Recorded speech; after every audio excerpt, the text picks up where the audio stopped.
Omar dewidar 49-3656. First of all, we started by adding the PC counter and IR register, and we started making logic circuit for each register. And as you can see, these are the loads for the registers. We had a circuit for each register, and we added them to the control logic unit. I am Abdallah Hazem, 49-4864.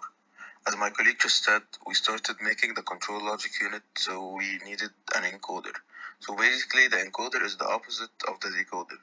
It takes eight inputs and gives us 3 outputs, which were the bus signals. So now we're going to take a look at the logic circuit of each register as it reads from the bus. Here in the encoder, there is the ACR and the DR and the AR, and these are the respective circuits.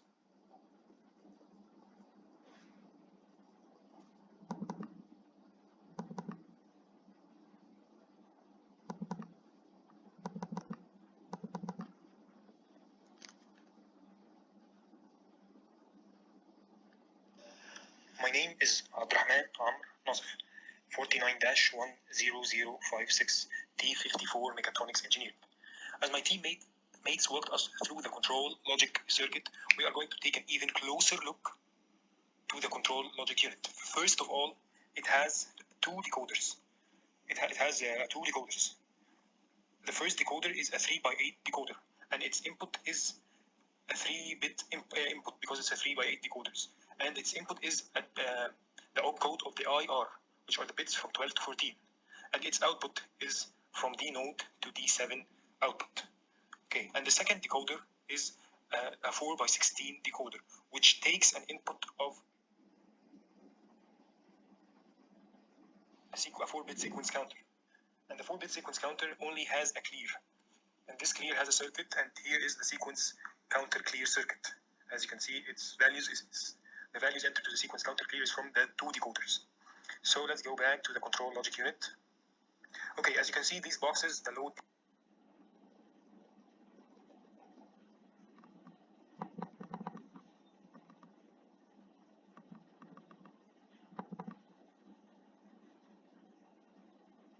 or the load AR, the write, read, PC are the loads, and this small box is for the IR. Are the loads for each circuit, as my teammates just explained. And this big box is the PC increment circuit, which is right here, and also its inputs is from the D node to D7 decoder and from D1 to D15 decoder, and it also has an input of AC dash register. So going back again to the control logic unit, and this even bigger box is the encoder that my teammate just explained, and its output is the bus signals going into the multiplexer. Lastly, this is the ALU. The ALU is the arithmetic logic unit, and it also has a circuit.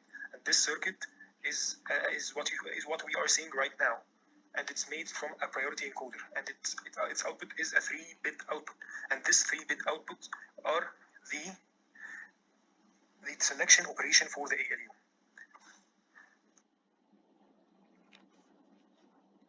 Hello, my name is Mohamed Hossam. I will be completing where my teammates left off, as they were explaining the control logic unit, which is this black box over here. I will be explaining how we put the assembly code inside the memory. First of all, we go to the assembly table that we have here. Since it starts from origin 0, the first instruction will take location 0 inside the memory, and so on for the rest of the instruction, the one after it 1, then 2, then 3 till the end. Then we will construct a table using the variables inside the assembly table, such as N1, N2, A, B, and C, and D. Since these variables will be used inside our instructions to either reference a place we will branch to or a variable that we will take from the memory. So we will go each instruction at a time. We will look at it. If it's a memory reference instruction, we will go to the table containing the opcodes. We will get its hexadecimal representation. It will be 1 bit. Then we add to it the place for the memory location. It will either take data from, to load, or add or subtract. We take the opcode, we add the memory location. Other instructions that are not memory register ones, for example, we will just take the opcode directly and place it inside our memory.